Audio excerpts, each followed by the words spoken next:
پیغام کہ 14 اگست کا یوم آزادی کا دن آ رہا ہے، اسے منایا کیسے جائے؟ تو یہ آزادی کا جو دن ہے یہ اس انداز میں منانا کہ اپنے موٹر سائیکلوں کے سلنسر نکال کر اور یہ باجے بجا کر مخلوق خدا کو تنگ کر کے، ہو سکتا ہے گھروں میں کوئی مریض ہوں، اس طرح کے لوگ ہوں جو شور و غل سے جنہیں تکلیف اور اذیت ہوتی ہو. ویسے ہم حیران ہوتے ہیں کہ یہ ہماری حکومت بھی کتنی بے وقوف ہے کہ جنہیں مساجد کے سپیکروں پہ تو تکلیف ہے لیکن یوم آزادی کے باجوں پہ تکلیف نہیں.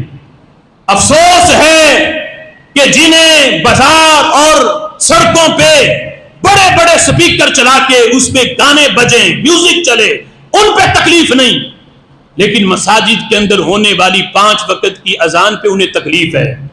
کہتے ہیں کہ چاروں طرف سپیکر نہ ہو، ایک ہی طرف کافی ہے. کیسا فلسفہ ہے اور کیسا دوہرا معیار ہے. لہذا ہمیں اپنے مسلمان ہونے کا تقاضا اور پاکستانی ہونے کا جو ہمارا تقاضا ہے وہ یہ ہے کہ ہم اس دن کو اللہ کی نافرمانی کر کے اور اس طرح کے بےہودہ کام کر کے اس دن کو بسر نہ کریں، بلکہ یہ دن شکرانے کا دن ہے.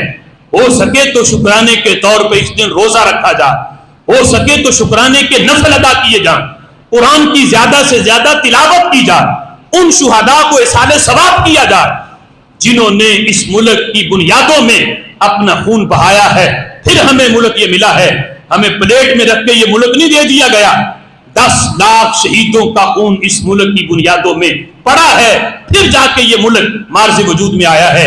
ان کے بارے میں یعنی جلسے کیے جائیں، ان کی خدمات کو یہ نوجوان جو نسل ہے، نئی نسل، ان کے سامنے بیان کیا جائے، بتایا جائے کہ کس کس قربانی کو دے کر پھر ہمیں اللہ تعالیٰ نے یہ ملک عطا کیا.